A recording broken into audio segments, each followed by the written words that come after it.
Satu kes import baharu jangkitan COVID-19 dilaporkan hari ini menjadikan jumlah keseluruhan kes jangkitan di negara Brunei Darussalam kepada 242.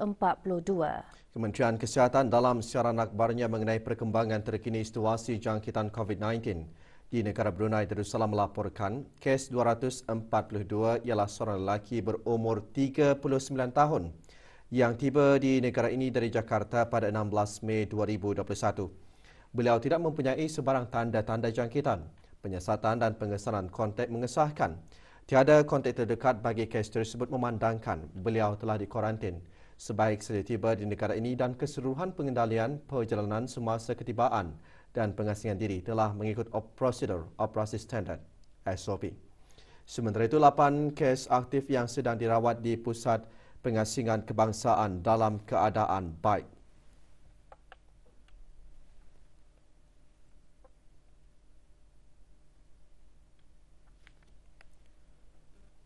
Kes terakhir jangkitan tempatan COVID-19 dilaporkan pada 6 Mei 2020, manakala jumlah kes import sejak kes jangkitan terakhir tempatan dilaporkan sebanyak 101 kes. 668 orang sedang menjalani pengasingan diri mandateri, 19,048 orang menamatkan pengasingan diri mandateri sejak Mac 2020. Manakala 354 ujian virus SARS-CoV-2 telah dilaksanakan, menjadikan jumlah keseluruhan ujian makmal yang dijalankan sejak Januari 2020 kepada 128,769 ujian. Maklumat lanjut dan perkembangan terkini layari laman sesawang Kementerian Kesihatan dan talian kesihatan 148.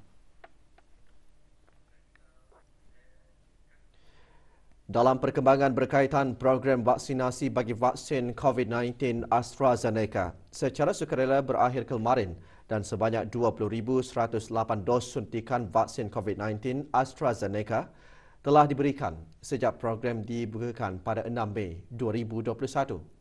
Kementerian Kesihatan dalam siaran media menyatakan pemberian suntikan vaksin COVID-19 akan diteruskan mengikut fasa-fasa yang digariskan di dalam strategi vaksinasi kebangsaan bagi COVID-19 yang mana pada masa ini masih berada di dalam fasa pertama, iaitu bagi petugas barisan hadapan, warga emas berumur 60 tahun ke atas dan pelajar-pelajar yang akan menyambung pengajian di luar negeri. Slot suntikan vaksin COVID-19 AstraZeneca bagi kategori fasa pertama boleh dibuat melalui aplikasi BruHealth. Pemberian suntikan vaksin COVID-19 adalah percuma bagi kesemua rakyat dan penduduk yang bermastautin di negara Brunei Darussalam. Program vaksinasi kebangsaan bagi COVID-19 akan dilaksanakan secara berterusan sehingga sekurang-kurangnya 70% dari penduduk di negara ini telah menerima vaksin COVID-19. Bagi memudahkan proses suntikan vaksin COVID-19 dan mengelakkan kesesakan di pusat-pusat vaksinasi, Kementerian Kesihatan meminta orang ramai untuk membuat tempahan melalui aplikasi BruHealth dan tidak menggalakkan hadir secara walk-in. Mereka yang ingin mendapatkan suntikan dikehendaki memakai sungkup muka dan mengamalkan penjarakan sosial serta mengikut arahan-arahan yang diberikan oleh pegawai dan kaki tangan yang bertugas di pusat-pusat vaksinasi.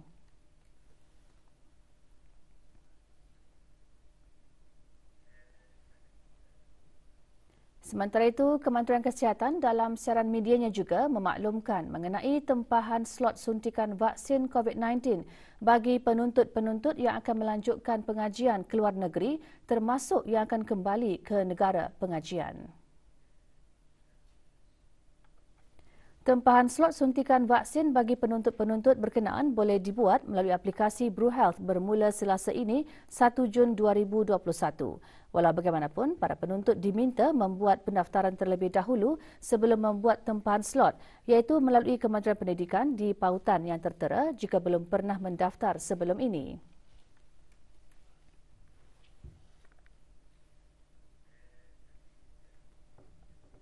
Sejak program vaksinasi dilaksanakan pada 3 April lalu, sebanyak 52,775 orang telah menerima suntikan vaksin COVID-19 dos 1 dan dos 2. Vaksinasi merupakan langkah yang paling efektif untuk melindungi diri sendiri, orang yang tersayang dan juga masyarakat dari kesan bahayanya COVID-19 dan ianya dapat membantu menghindari dari sakit teruk walaupun individu tersebut dijangkiti COVID-19. Dari jumlah tersebut, 36,613 orang dari daerah Brunei dan Muara, 6,767 orang di daerah Belait, 6,301 orang di daerah Tutong dan di daerah Temburong. Seramai 3,094 orang lengkap menerima suntikan vaksin dos 1 dan dos 2. Suntikan vaksin diberikan secara percuma bagi rakyat dan penduduk yang bermastautin di negara ini.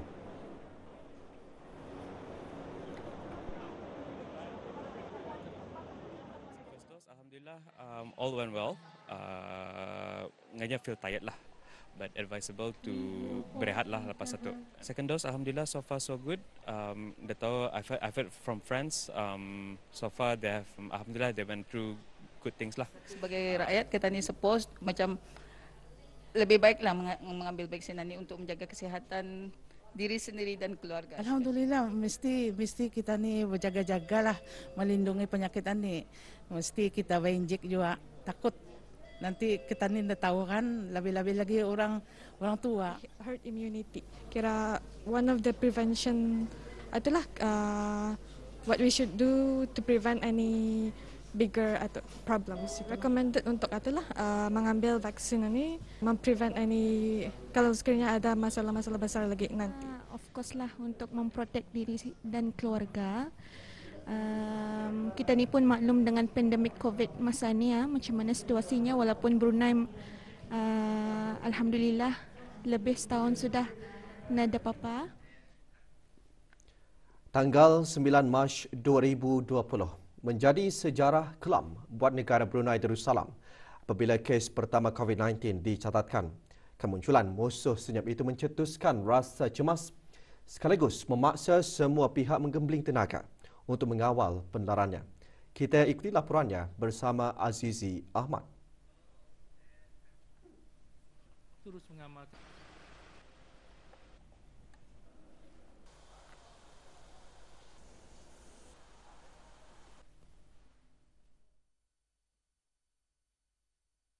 berkat kerjasama padu semua pihak, penularan COVID-19 berjaya dibendung di negara ini.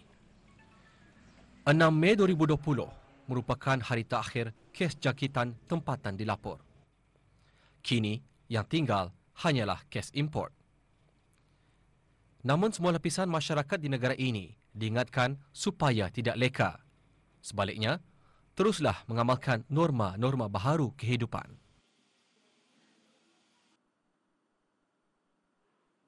Alhamdulillah, Kerajaan Negara Brunei Darussalam telah mengeluarkan SOP melalui Kementerian Kesihatan Negara Brunei Darussalam untuk mengawal dan membendung COVID-19 cukup sangat-sangat berkesan. Kalau dapat perkara ini, apa yang di SOP yang dikeluarkan oleh kerajaan diteruskan sehingga kerajaan mengeluarkan Brunei ini bebas daripada COVID-19. Alhamdulillah, negara kita ni sudah mencapai 1 tahun bebas COVID dan ini kerjasama daripada orang ramai agar mematuhi SOP yang telah dikeluarkan oleh kerajaan. Program vaksinasi kebangsaan bagi COVID-19 merupakan salah satu usaha kerajaan dalam memastikan negara Brunei Darussalam terus terselamat daripada wabak. Bagi saya, program vaksinasi kebangsaan ini adalah sangat penting. Ianya untuk mencegah penularan wabak COVID-19 lah di negara kita ni. Walaupun setakat ini Brunei dalam keadaan yang boleh dikatakan selamat, tapi kita harus berwaspadalah dan harus mengambil vaksinasi tersebut. Sebagai seorang rakyat negara Brunei Darussalam, ia adalah menjadi tanggungjawab kita ni sebagai rakyat untuk menjaga kita ni sesama sendiri, sesama rakyat, supaya kita ni sama-sama dapat mengecapi keamanan. Sokongan semua lapisan masyarakat terhadap program vaksinasi kebangsaan bagi COVID-19 sangat-sangat diharapkan. Ingat, vaksinasi merupakan langkah paling efektif untuk memutus rangkaian jangkitan COVID-19. Laporan Aziz Ahmad untuk Berita RTB. Pameran dan persidangan pertengahan tahun Brunei atau Brunei MYCE 2021, anjuran Kementerian Sumber-Sumber Utama dan Pelancongan melalui Jabatan Kemajuan Pelancongan akan diadakan selama sebulan bermula 1 Jun ini. Ikuti berita lanjut mengenainya dan bahan berita lain selepas ini.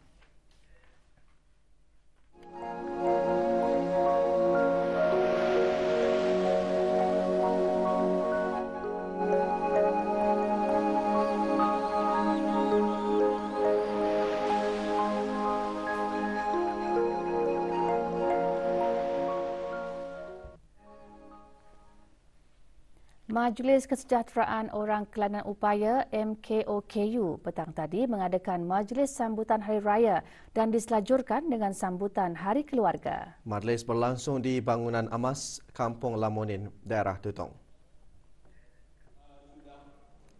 Hadir yang berhormat Major Jeneral Bersara Datuk Paduka Seri Haji Aminuddin Ihsan bin Pihin Orang Kaya Saiful Muluk, Datuk Seri Paduka Haji Abidin Menteri Kebudayaan Belia dan Sukan. Terdahulu Datuk Paduka Haji Muhammad Alimin bin Haji Abdul Wahab yang dipertua MKOKU. Dalam ucapannya, antara lain menjelaskan majlis seumpamanya amat bermakna kerana dapat diraikan bersama golongan orang kelainan upaya beserta ahli keluarga mereka masing-masing. Juga hadir ahli majlis mesyuarat negara.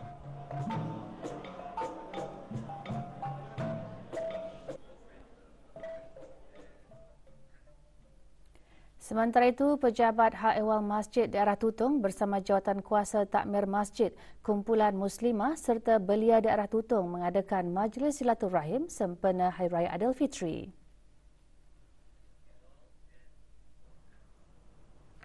Antara yang hadir yang berhormat Awang Haji Umar Ali bin Esong, yang berhormat Awang Haji Abdul Wahab bin Apong dan yang berhormat Awang Haji Ramli bin Haji Lahid, ahli-ahli Majlis Mesyuarat Negara.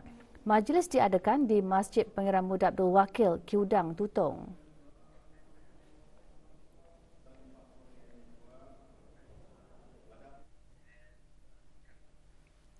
Kementerian Sumber-Sumber Utama dan Pelancongan melalui Jabatan Kemajuan Pelancongan akan menganjurkan pameran dan persidangan pertengahan tahun Brunei atau Brunei MYCE 2021 selama sebulan bermula 1 Jun 2021. Acara yang akan berlangsung di Pusat Persidangan Antarabangsa Berakas itu diadakan dengan kerjasama dari beberapa buah kementerian dan institusi-institusi pengajuan tinggi di negara Brunei Darussalam yang disokong oleh Kementerian Hal Ehwal Luar Negeri dan Kementerian Hal Ehwal Dalam Negeri.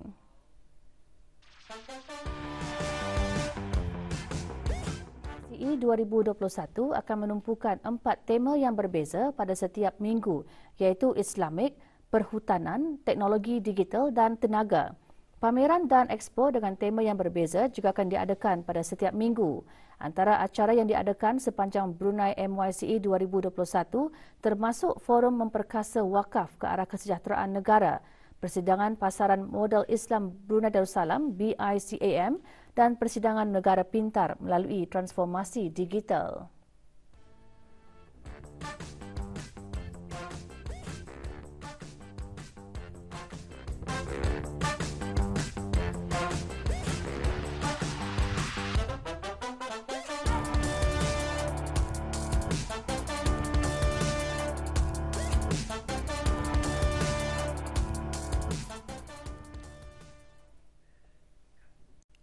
Penghayatan ajaran kitab suci dapat memberi galakan untuk lebih mencintai Allah Subhanahu Wa Taala. Selain menguasai segenap bidang ilmu pengetahuan berlandaskan Al-Quran dan menghayatinya dalam kehidupan sehari-hari. Pagi tadi, seramai 80 muslimah daripada Persatuan Halakah Cinta Al-Quran Brunei berkunjung ke Masjid Kampung Belais di daerah Temburong bagi mengadakan Majlis Khatam Al-Quran. Majlis seumpamanya merupakan kali ke-7 ia diadakan oleh persatuan berkenaan. Majlis bermula dengan bacaan surah Al-Fatihah sebelum diikuti dengan bacaan khatam Al-Quran. Acara diteruskan dengan bacaan Asma'ul Husna sebelum diakhiri dengan bacaan doa khatam dan tahtim secara beramai-ramai. Majlis seumpamanya merupakan kali ke-7 diadakan oleh persatuan berkenaan.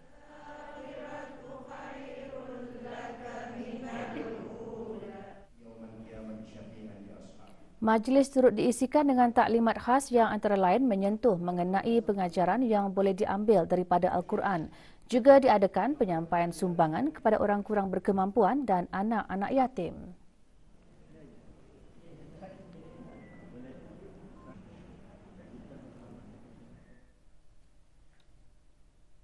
Bersedekah sama ada dengan wang ringgit atau lainnya merupakan amalan mulia yang memberi keuntungan kepada orang yang mengeluarkannya dan orang yang menerimanya.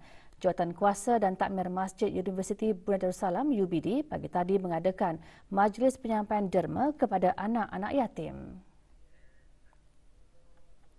Seramai 73 anak yatim yang tinggal di sekitar masjid berkenaan menerima sumbangan. Sumbangan adalah hasil daripada kutipan derma tabung anak yatim semasa bulan Ramadan yang lalu.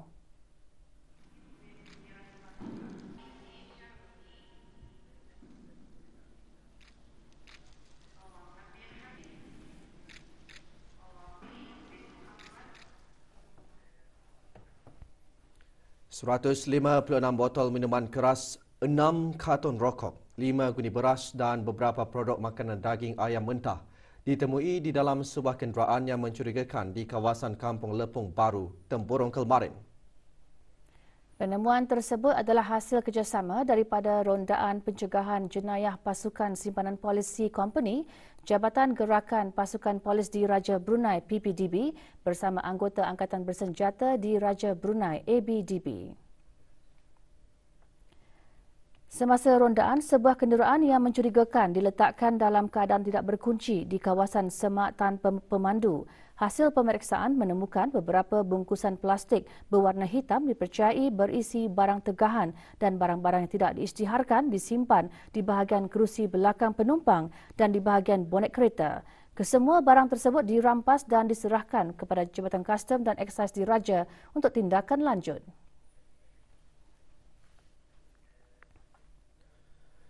Lebih 220 penyertaan diterima semasa pertandingan kecantikan bunga dan aneka jualan yang diadakan di Kampung Jerudong B pagi tadi. Acara adalah yang julung kali diadakan oleh kampung tersebut. Pertandingan dibahagikan kepada 8 kategori. Sementara itu, lebih 20 buah keluarga menyertai aneka jualan seperti bunga-bungaan, kraftangan, pertukangan tangan dan beraneka masakan serta kuih-muih tradisi Puak Kedayan. Melalui pertandingan dan aneka jualan tersebut, ia bermatlamat menanam sikap cintakan tanaman hiasan dan dapat menaikkan taraf kehidupan dan sosioekonomi serta dapat memupuk semangat kekeluargaan. 8 kategori, keladi dua kategori, hybrid sama lokal. Bunga hati-hati, bunga lokasia, bunga alokasia, bunga jenis daun. Hati-hati, dua kategori tu, satu bebas, satu yang satu pohon saja. Yang bebas satu yang ada 2 pohon, 3 pohon, 4 pohon. Sama jenis daun apa saja, atrium ke, jenis puding ke. Yang ke-8 jenis berbunga sama yang dah berbunga. Artinya jenis daun lah tu. Acara kemuncak sambutan Jubli Intan Angkatan Bersenjata di Raja Brunei ABDB akan diadakan di Bandar Seribu Gawan esok 31 Mei 2021 pukul 7 pagi hingga 12 tengah hari. Berikutan acara tersebut, beberapa jalan utama di Bandar Seribu Gawan iaitu Jalan Sultan Omar Ali Saifuddin, Jalan Elizabeth II, Jalan MacArthur, Jalan Kiangge, Jalan Residensi, Jalan Priti, Jalan Sumbiling dan Jalan Stony akan dikawal selia sepanjang acara kemuncak berlangsung.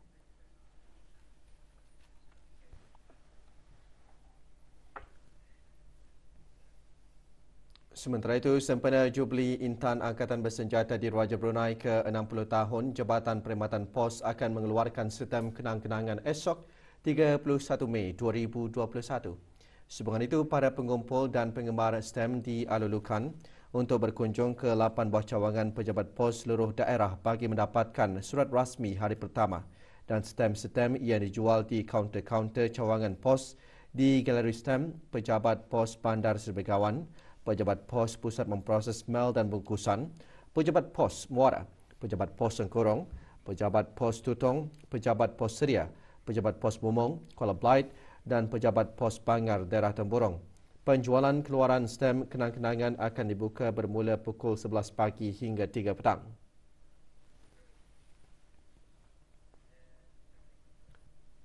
Bukit Merikan yang terletak di Kampung Tarap Bau menjadi tumpu aktiviti cabaran bukit pagi tadi.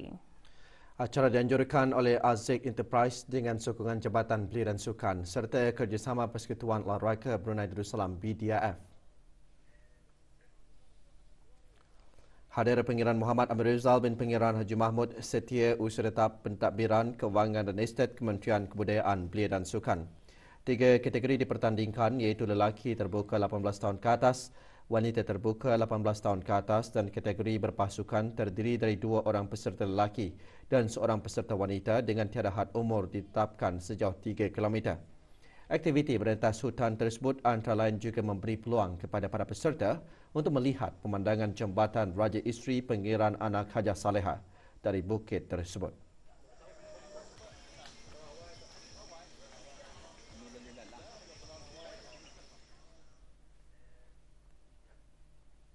Bagi mendapatkan dana untuk menambah tabung Persatuan Jururawat Penjuru Virtual Run iaitu acara larian amal bersempena dengan Hari Jururawat dan Bidan Sedunia dilancarkan pagi tadi di Pusat Promosi Kesihatan Jalan Menteri Besar Berakas. Hasil daripada kutipan dana itu iaitu sebanyak 30% akan diberikan kepada tabung anak-anak yatim serta golongan orang-orang kurang upaya di bawah Persatuan Penjuru. Pembukaannya disempurnakan oleh Datin Paduka Hajah Suraya Nur Aidah binti Abdullah yang di-Pertua Persatuan Penjuru Negara Brunei Darussalam. Larian amal dibagikan kepada 2 kategori iaitu larian maya dan larian fizikal.